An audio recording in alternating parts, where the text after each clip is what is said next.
There are so many of you here today. I was hoping the rain was going to keep people away because I'm a little bit nervous about giving this lecture. Usually, because when we were picking topics for the lectures, it's always like, Anthony's going to talk about departments, or that's his thing. If you want to know about Marshall Fields, he's the person. Like, I'm like, this is a really hard topic. And they're like, well, you're just salty. You can't talk about department stores at this one, which is true. I really can talk about department stores. I've mentioned a little bit of them, but I'm like, man, which topic am I going to do? I'm like, queer stereotypes of Chicago. Because, word on the grapevine is I'm a queer. So it's like, I could easily do this. And I'm like, this should just flow out naturally. It took a lot more research than I ever thought it was actually going to take. And I trimmed like half of it down because people have lives and they want to go home around, like it's a school night. People aren't going to be out late. So I'm like, I turned about half of it down. So I'm like, let's still make it good and entertaining, but like some of it has to go. It's a really, really broad topic. So we're going to talk about queer stereotypes from 1880s to today. Chicago in the Victorian era in the 1880s, we were a booming city. We were going to supposedly surpass New York City in economic strains. Our major streets, our major department stores rivaled New York City. We were this major metropolis on the plains. Eventually, we were going to be the biggest city in the United States. We had all these grand plans. Downtown Chicago, you had big stores like Marshall Fields, Carson Perry Scott. You had fancy hotels like the Palmer House. We wanted to be a shining example to America of like, this is what a city should look like. We're this pristine, perfect city. But just south of the Loop, just south of Van Buren State, it was a whole different world. It was much to the annoyance of proper Chicagoans, but when people weren't looking, they were going down there to use their services. This was Chicago's original levee district. Why was it so sketchy? Well, it was right by the train tracks and the train station. So when people were getting off of the train for business, coming from little towns in Indiana, they want to have some excitement in the city, they're going to get themselves a prostitute. Like, why buy a magnet? You can get a prostitute. It's a lot better. So it kept growing and growing, and this vice district was very profitable. So much that they could afford to pay off the police. They'll turn a blind eye because they're being paid off. And prostitution, gambling, any vice of any flavor flourished. And we usually think of the vice district being a place where you would go pick up female prostitutes. But vice does not discriminate. Any flavor of vice that you want, you can find here. Any shade, any religion, any weird things, and including queer. It was also very prevalent in downtown. And we think of downtown as very proper. It's this place where it's very polished, but in the vice district, you would go to places of ill repute. You would get a male prostitute who would be advertising they were a male prostitute, and you may come home with bed bugs. This place was not very clean. You may get robbed. You may die. You're just trying to get some gay sex, and you're going to end up getting stabbed in the process. In the vice district, this was one of the first places in Chicago where you would find people that were queer, that would openly be queer. Was this because of pride? Not really. It was business. If you're selling, you got to be advertising. So they would really showcase this off like, I am a queer person. I will put stuff up my butt that will not happen anywhere else in Chicago. And there was a certain level of tolerance in the vice district. Was it because the people, the pimps, prostitutes, madams, supported queer people? Not really. They were all degenerates. That's a stereotype in the 1880s. Queers are degenerates. They are doing nasty things. They are immoral. They're choosing to do bad things. And very Christian Chicago on the north side, the south side, on the west side, where people are very proper, they look down upon it. But people with money would go down there and have a good time. But it also happened in the Loop. And this was something that I learned about when I was doing my research. You know, the Loop is known for high-class department stores, high-class hotels, and you would find the most choice gay prostitutes. And probably where people would think you would find them would be bars. And of course, that was the answer. And you would find them in places like the Palmer House, which I think is one of the prettiest bars in Chicago. that's where it was a well-known cruising spot to pick up gay men. So when people were coming off the train and getting off at their train station, they would take a cab to their Loop Hotel, and then they were buying another ticket because they were getting a first-class ticket to Pound Town because they are getting some gay sex in your lobby. And these would be your choicest of gay prostitutes. These weren't like bedridden runs that you would get in the Vice District. They would be polished. They would be dapper. They would be masculine looking. They were your Sean Cody of gay men. If you know, you know. I know who's laughing at that, so I already know birds of a feather is flocking together at this one. But they were very polished. And at places like the Palmer House, for you to bring a young man back to your room really wouldn't raise an eyebrow. Because in these small towns, these very wealthy businessmen who were coming to Chicago, they would most likely have a female secretary in their office. You would not travel with a female secretary when you're going to another city. That's scandalous. You might have an attaché or a male assistant who's coming along. So they would see an older man who today we may consider a daddy, a zaddy, or a silver fox with one of these young men, and nobody would bat an eye. These older men would be very polished themselves. They were business owners. They would have known their way around Marshall Fields and Carson's. But today, they're going on a shopping spree at the Burlington Throw Factory because they are going to have some gay sex in the Palmer House. And for the right price, these young prostitutes know their worth. They are in Vice District ones. You want to get these high-quality men, you are going to pay. And for the right price, any young prostitute would go with one of these old men for a no-denture adventure because they're going to make mad money doing it. That's the beauty of this relationship. They were your ones that were making the most amount of money. Another spot where you would find men like this would be in Chicago's many athletic clubs. They were exclusive. They were men only. They came with locker rooms, saunas, showers, and a lot of them had private rooms. It was basically a precursor to a gay bathhouse. If you've been to Steamworks, it's kind of like the same thing, but this would have been like wood paneling. But it was very exclusive, and it was a secret world that exclusive, wealthy gay men could enjoy gay prostitutes while still remaining secret, because the Victorian era didn't tolerate much. They would not tolerate homosexuality. No matter how wealthy you were, if people found out you were homosexual, boom, you would lose your social position, you would lose clients, you would become a social pariah. Another spot that was you could find gay prostitutes was because in 1912, the Vice District closed. Chicago had enough. They're like, this is too immoral. People aren't thinking enough about the children. This is ruining the Loop. Rarely, the Loop is growing. They want more space to grow. You have department stores and businesses complaining like, hey, my store is a reputable store. And when people go outside and look like one block south, there's prostitutes and drunks walking everywhere. We have to get rid of this. Okay, we're going to put it somewhere where no one will mind. So they moved it to the Black Belt. So went to 25th and 35th and State Street. And it flourished down here because the police really weren't too much involved with this neighborhood. And the land was a lot cheaper for white people buying in this neighborhood. And again, you would find queer people living out and about, showing off who they are, like, I am queer. But again, was this a queer neighborhood? Absolutely not. This was a Black neighborhood. And just like their white counterparts, they would have been equally religious. While their white counterparts would have been Presbyterians, Episcopalians, Catholics, Lutherans, various shades of white Christianity, they would have been Baptists, Church of God. And these are congregations today. They're still some of the most homophobic ones. Were these people in the Black Belt homophobic by nature? No, they didn't want this Vice District here in the first place. They're paying a lot more rent than white people are paying in neighborhoods because they can only live in a certain area.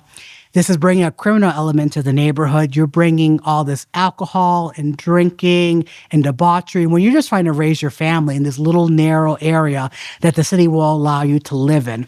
But you would find people both of white and Black who were openly queer because they were simply trying to turn a buck in these neighborhoods.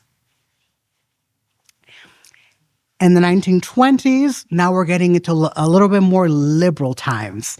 With stock markets doing great, straight people are doing great. So they're giving a little bit of elbow room for queer people. Like, you can have some good times too. This is where we see the rise of the speakeasy. Queer life flourished under speakeasies because you had to pay to get in. A lot of speakeasies were supported by the mob. So the mob didn't care what you put up your butt. If you're willing to pay their high prices, they're fine with it. And you really start to see places that were queer spots that were for queer people. This wasn't a spot where some businessman from Muncie, Indiana is looking to get his rocks off. You had places that were gay and lesbian bars catering for gay and lesbian people. And it was where you would go in to make contacts, you want to find relationships, you want to find love. And this was a generally new concept in Chicago. Normally, if you were going to a place like this in the 1880s, 1890s, 1910s, this is a social transaction. You may be a straight man and you have a family and kids, but you want to scratch that itch. Okay, but now specifically you're finding places that are queer friendly. And this brings up probably the beginnings of queer neighborhoods in Chicago, Tower Town. By current Water Tower Place, we wouldn't think of it today as being a particularly artistic neighborhood or very affordable neighborhood. But in the 1910s, it was incredibly affordable. You had former mansions. People did not want to live in this neighborhood anymore. They were trekking further north. Mansions are being subdivided. You're having the influence of queer people, artists, people that were very open-minded, and now we get the stereotypes that queers aren't only degenerates. Queers are artists, they're socialists, and they're anarchists. Sometimes they're all three. They're really amazing. They can do all this stuff. Because places like Tower Town were promoting alternative lifestyles. They were these places that you had a thing called pansy parlors. If you don't know what a pansy parlor is, these are establishments that do drag shows. And Tower Town and its peak had about 27 of them. This isn't that big of an area. And people really love drag. And Tower Town wasn't only drawing in queer people, but you had a lot of straight people coming too. Because they're like, man, these queers are entertaining. Their drag shows are amazing. And people would come for nightlife, they would come for dining, and you would come for the arts. Tower Town was known for independent artists and sculptors, leather workers, lace workers, any kind of art medium. They were flourishing there because the rent's cheap. It's a very broad-minded neighborhood. And everyone just seemed to get along. You would have centers like the Dill Pickle Club, and you can talk about socialism, which was like the very hot topic at the time that was very appealing to queer people because very Western society is like, you have to follow this very Judeo-Christian lifestyle. And if not, you're just going to hell. But socialism was a lot more broad-minded. They're trying to push boundaries, bring equality, especially for queer people that have not had much equality at this time. This was very appealing. This neighborhood would boom through the 1920s. By the 1930s, things were changing a bit. The Tribune Tower and the Wrigley Building were the first showing markers that this neighborhood is beginning to change. The Loop is expanding further north. We're getting signs of early gentrification. Eventually, the rents start going up, and the only people lingering are very wealthy artists. The struggling artists are going to greener pastures where a lot cheaper rent. By the 1930s, it was basically just for tourists who want to do something edgy. If you've ever been to Wicker Park today, you know they call it Naperville East for a reason. These are all trust fund artists. Our real artists left long ago. But that's what this neighborhood slowly evolved. It's like, oh yeah, it's kind of edgy, but it was very sanitized. The socialists were gone. The really artistic community really died with that too. But for a long time, Tower Town was a neighborhood in Chicago where you could be a queer person. You can go to drag shows. You could be a drag artist. Anything you basically wanted to do, you could do in this neighborhood. Also, the Black Belt's continuing to be a very popular spot for queer people. The police aren't going in this neighborhood very often. And this was very popular for queer people that were Black, who were living in this neighborhood. Also would lure lots of white people. There were straight white people who came to this neighborhood to dance in places like Black and Tans. You would have queer men who were white who wanted to find romance with Black people. And out of a neighborhood, this probably is the most entertaining one because some of the characters that were in this neighborhood were some of the most interesting ones. Let me get to the part so I don't mess their names up. So on 50th Street, there was Treville Holmes Villa. And this guy was a mild-mannered post worker during the day, and then he run this villa at night where it was known for debauchery and drinking and lots of queer sex. Some of the people that he hosted, I didn't know they were queer. They may not be queer. I don't know what they had any business doing there, but you had Bob Hope there, Montgomery Clift, playwright Thornton Wilder, and novelist James Purdy. So this was a house you can go to. This man would be delivering your mail during the day, and at night he would run this house of ill repute and would bring people not only from well-off white neighborhoods like in Hyde Park looking to dip their toes into the Bronzeville neighborhood, but also well-known people across the country who would come here. There was also a woman named Madame Bach who ran a house in the neighborhood as well. It was a converted 3-story mansion, and her house was not only a house of ill repute, but she was also a spiritualist at the same time too. So you had some queer sex with some woo-woo at the same time.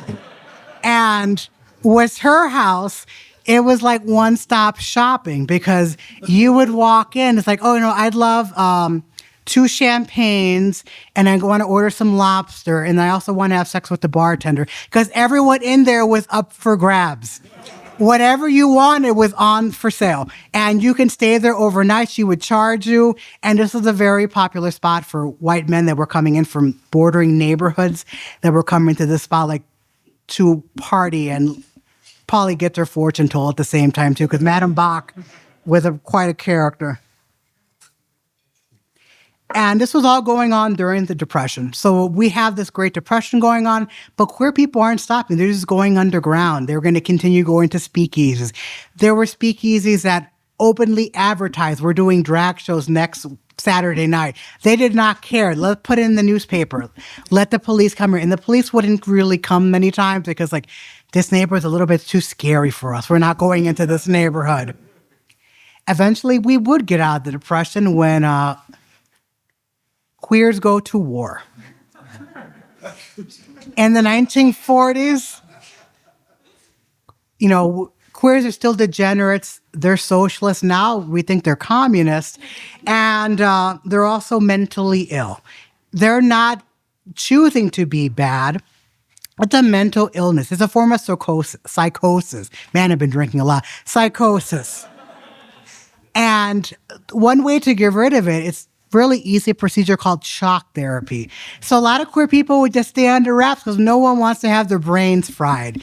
And scientists at the time, like, you know what? We finally figured out how to tell if people are queer. Like, it's escaped them all this time. Like, if a man's effeminate, he has to be gay. If he is, a woman is very butch or masculine, she's a lesbian. Those are the only 2 kind of queer people there are. There is no in between. So this is their mentality. And society really was changing at this point too. You had this during the 1920s. If you were queer in cinema, you kind of would play a very stereotypical role, but you generally be entertaining. Now it's if you find a queer man, he's a pedophile. He is trying to lead your sons to become gay. So you can find them at your local pool and a public restroom. This is the only 2 spots they hang out. They're just lurking in the shadows to steal your young boys.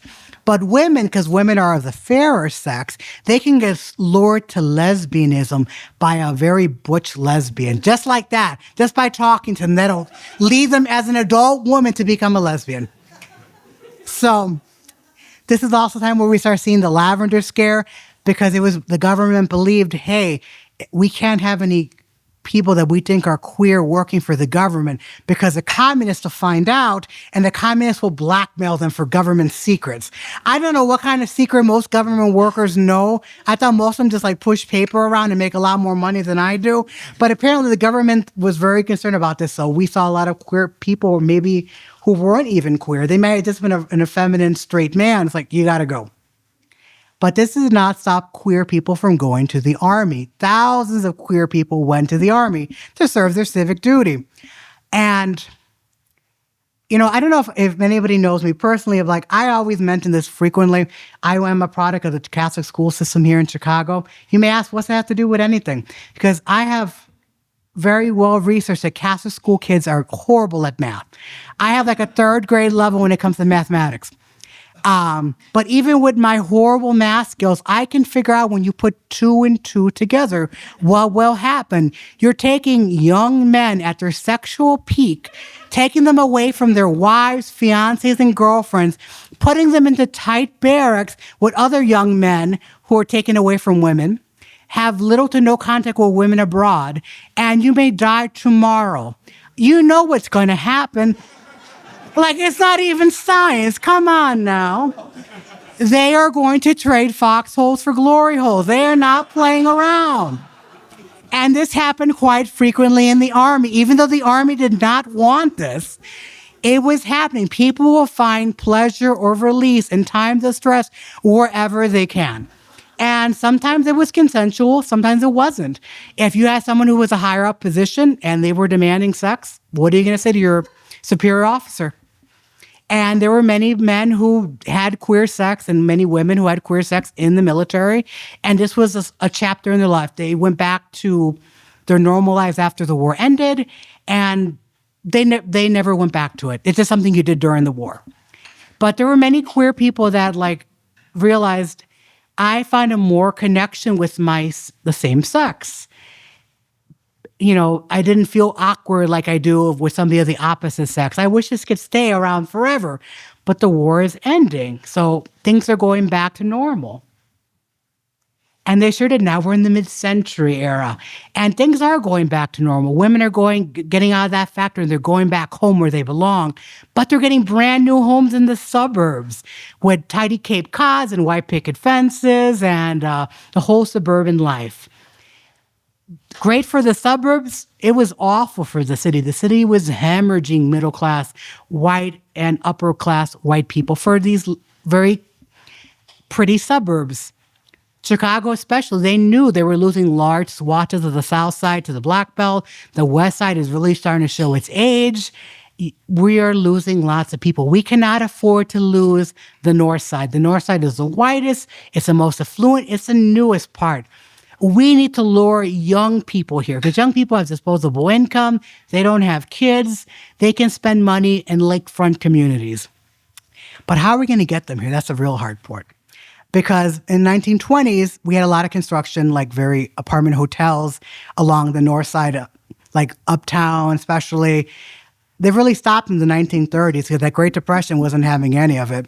And during World War II, during the 1940s, we really weren't building that much. And Chicago's north side only had some density, and there were still a lot of large single-family houses on the north side, especially like on streets like Winthrop Avenue or Kenmore. And these houses aren't appreciating in value because these people who built these houses, they're either dead or their kids don't want these properties because they'd rather live in Highland Park. So what do we do with these things? So do we subdivide them? Well, developers came up with an amazing idea, and I will call it the Malort of Chicago architecture because I will not insult cilantro like that. We came up with the 4+1. If you don't know what a 4+1 is, you should look it up. They're very boxy. I'm sure you've seen them. They're in places like Lincoln Park, Edgewater, Uptown, Rogers Park, and Lakeview.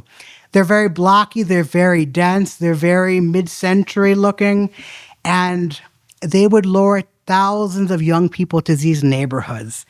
And a byproduct of luring all these young people, you were luring all these young people that happened to be queer, who wanted an anonymous life in Chicago. And if you were a queer person, you couldn't really be out if you were living in Muncie, Indiana, or in suburban Wisconsin. But in Chicago, you're pretty anonymous. So that was a stereotype that the suburbs are the proper, lovely places where June Cleaver lives, and the cities are becoming like Sodom and Gomorrah, especially in Chicago. Because Chicago, we're just letting anything fly. In 1962, Illinois became the first state to decriminalize homosexuality by repealing sodomy laws. So we really are becoming Sodom for some things in Chicago. And people came flocking to these cities because you can blend in. No one's really going to question what you do. We start seeing gay bars and lesbian bars out and about in Chicago on the north side, like Clark and Division. Boys Town just starting to start at this point. And your neighbors aren't really going to care what you do. Anybody actually live in a 4+1? Anybody? Oh, so we got some people. I lived in a 4+1 for 2 years on Berry and Pine Grove. If you've been to our previous lectures or any of our tours, and you've ever heard Layla Royale speak, we lived in the same 4+1 we're about 2 years in difference, but it was god-awful looking. It was built in the late 1970s. It had a very sketchy sauna, a very sketchy pool. It was awful, but it was home, and it was very cheap. And you did not have to know your neighbors. I met one of my neighbors in 2 years just because we both happened to open the door at the same time. And for an era where being queer could still cost you your job, being anonymous was a great thing. Because you may hear a bump in the night, and it's like, what's that noise? It sounds like two men are going at it. But you don't know where it's coming from in your building. You don't know. It's like, I think it's a guy upstairs. I've never seen him before. And that works really well when you're being queer can cost you a lot of your livelihood.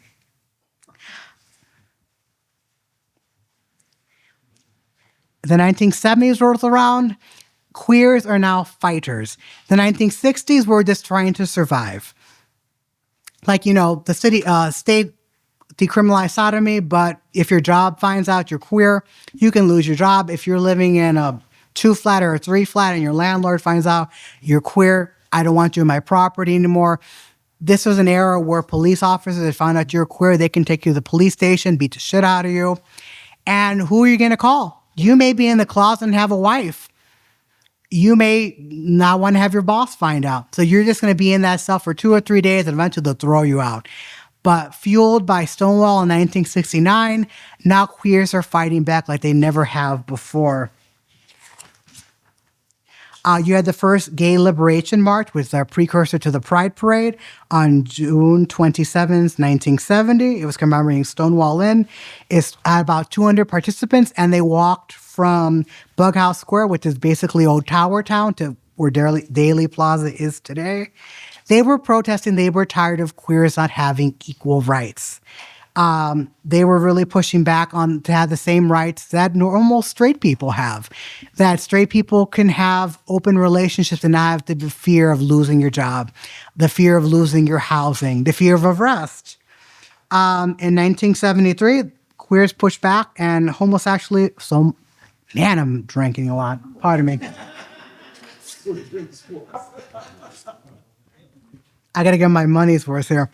In 1973, queers pushed back, and homosexuality was removed as a mental disease by the American Psychiatric Association. In June 14th, 1977, queers pushed back because as much as queers are pushing for equal rights, there were very many conservatives that were fighting against queer rights, namely the anti-gay movement that was headed by Anita Bryant. You may know her as that bitch who got pied on TV. She was speaking here in Chicago at the Medina Temple, and between 3,000 and 5,000 queer people showed up to protest. They did not want to hear what this bitch had to say. And generally, queers became a little bit more accepted in society. It was almost like the 1920s equivalent. Like, okay, you can be who you want to be. You can be in your neighborhood. You can have your queer-owned businesses. It's only going to get better. We're going into the go-go 80s. What could go wrong? And how wrong we were when it came to the 80s. Because we started getting the AIDS crisis. And the conservative had a field day with this. In 1981, something came around called the gay-related immune deficiency. In 1982, it was called AIDS, and religious people were like, this is what happens when you live in a moral life. This is what happens. If they were good Christian people, this would not be an issue. But because of their debauchery and their immorality and their moral weakness, this is why this disease is happening. And not only was it devastating the community because people more and more were dying each year, businesses like bars, bath houses, even the Belmont Rocks where people went swimming, people stopped going. There was so much hysteria about this disease. How easily can you catch it? Can you catch it just by kissing? People really did not know, and scientists were really backing up. Scientists were encouraging hysteria. God knows Ronnie Reagan wasn't doing anything about it because he was turning a blind eye to it too. And this would really decimate the queer community. By 1989, AIDS was the second leading cause of death in men between 25 and 44. And as we ended in the 1980s, America lost over 100,000 Americans to AIDS. There was lots of pushback from the religious right to showcase this as an immoral issue, but queer people kept fighting. This is a disease like any other disease. Just because they were the majority getting it does not make it a bad person's disease. You had a lot of celebrities that would go on the defense for queer people. They're showcasing that AIDS is not, you cannot catch it by shaking hands. People like Princess Diana. And if you're a fan of those four ladies in Miami, Florida, the Golden Girls, they did a whole episode about this. And Blanche would state, it's not a bad person's disease. It's just a disease. There were brighter times in the 1990s, though, because the pendulum shifted, and now queers are in the media. And they're everywhere now. Queers have now gone mainstream. You would see them on shows like Roseanne, Ellen DeGeneres, and people were showcasing queer people not as a very stereotypical queer person. Queers could be any personality type. Queers could basically be anybody. Just like straight people have different personalities, not every gay man is going to be flamboyant. Not every lesbian is going to be masculine. You can be anything in this wide range. And we really start to see this changing straight people's perception of gay people too. As we go into the 2000s, U.S. society is really pivoting towards supporting queer people. In 2003, Lawrence versus Texas ruling decriminalizes homosexuality. And you saw a drop in anti-gay attitudes across the country. But all this openness was a bit of an issue for queer communities. And this is something that started off as an anomaly, and then it became more and more common. If you've been in Boys Town during the summer or spring, you've probably seen this. They're usually come in a gaggle. They're very loud. They're sometimes wearing cowboy boots. Sometimes they're wearing pink. And they're always carrying the sashes because we see the rise of an invasion of queer neighborhoods by straight women and the very, very straight bachelorette party. So this has become very common now. So I will set the scene for you. So Haley from Highland Park is marrying Coles Cash from Clarendon Hills. In case you didn't know, now you know the save the date's coming soon. It's going to be quite the event. There's going to be a Ray Dunn-inspired wedding cake. Joanna Gaines is going to be there. The DJ is going to be putting out bangers by Imagine Dragons, Paramore. And for the edgy girls that like rap, there's going to be plenty of Kesha. The bride will be wearing cowboy boots because, you know, Beyonce. But where to have a bachelorette party? You know, nobody's going abroad anymore, not in this economy. But what's the second best place? Boys Town. What better place to do?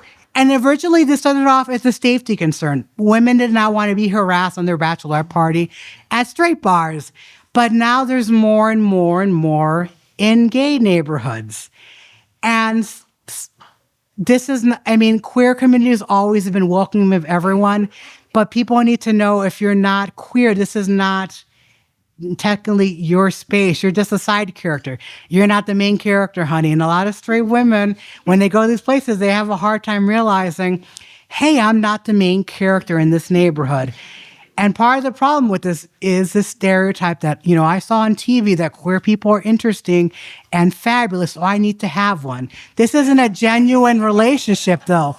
This is just another accessory for bored suburban women.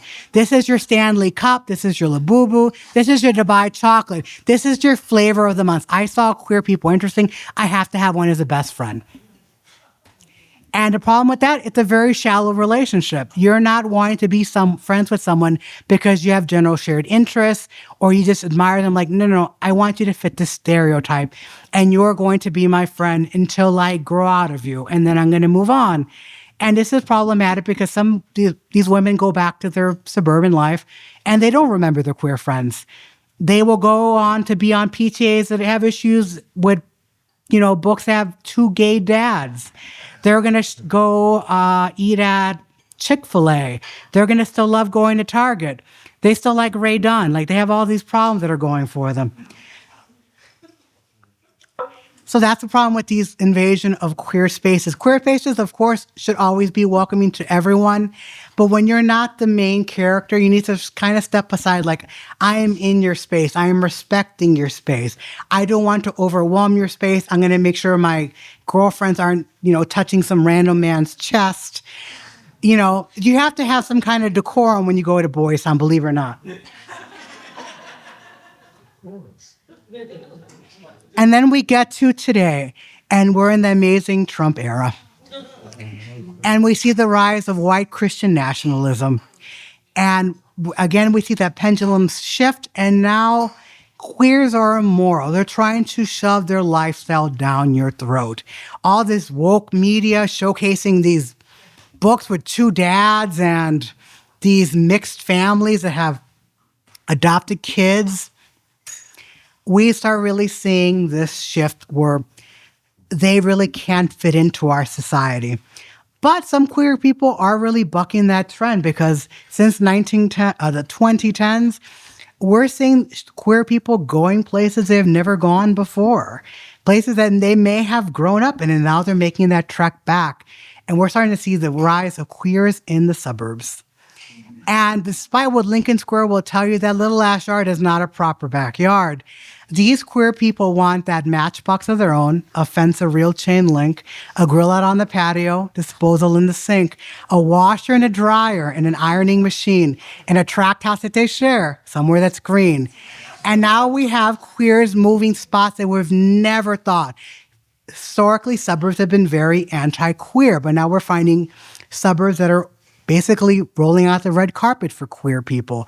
Places like Highland Park, Evanston, Oak Park, Berwyn, Aurora, and the jewel box of McHenry County, Woodstock, Illinois.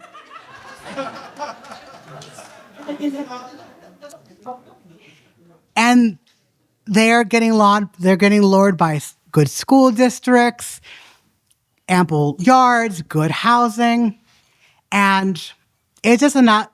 Suburban life is very quiet and tranquil. And it's not like this, the city where it's loud and hot, but not as hot as the amazing pins at Chicago for Chicagoans is currently selling right now for $15. So in case you want your own Chicago for Chicagoan pin, they're right here. I had to plug that at least one time during this. But queers in the suburbs are also causing their own rift within the queer community. Many queer people always consider themselves on the outskirts of society. They're always pushing for change. They always want to be a little bit different. They never want to fit the mold. And now you have queer people fitting into that mold. You have queer people that are looking to raise families. They're concerned about property values. They may have been wild in their youth, but they're really not wild anymore. They traded poppers for PTA. They traded that very proper suburban life. And many people view it as this is assimilation. Like, you are now choosing to be basically something that's tolerable to straight people. And other queers will argue against this is the whole purpose of equality, is to blend in.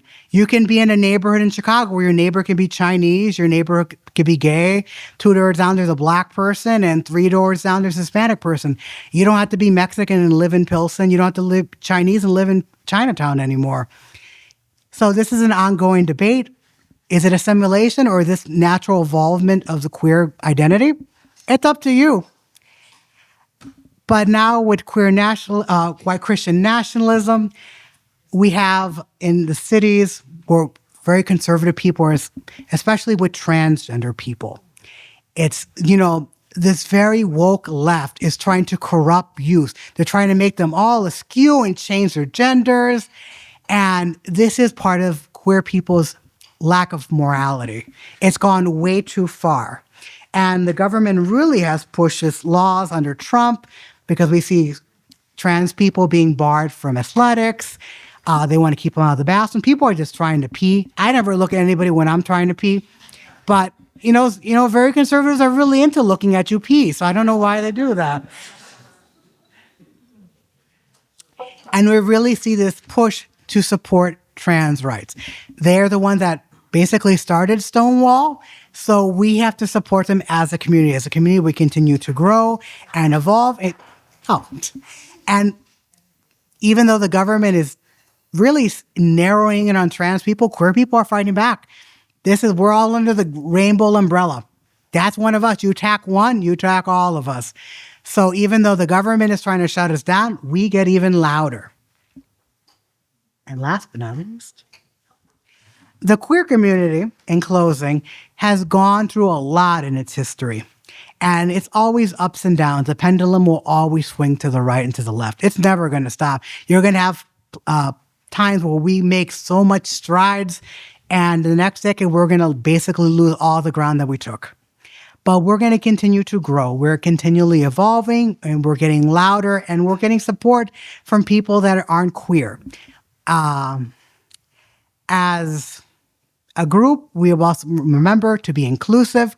Queer people have a history of not always being inclusive. You've been to some bars in Boys Town, and we have to continue to make sure everyone is welcome. The only people who really don't want are bachelorette parties, but that's besides the point. We want to continue growing, making sure there's enough room at the table for everyone. And as someone in the 1880s, a queer person, if you told them 160 years later, you're going to be able to marry one day. You're going to be able to live on as who you are. You can even adopt children or have your own biological children. They probably would have laughed at you. We have made great strides and evolving, and I can only tell you what 100 years more progress we're going to make. Thank you.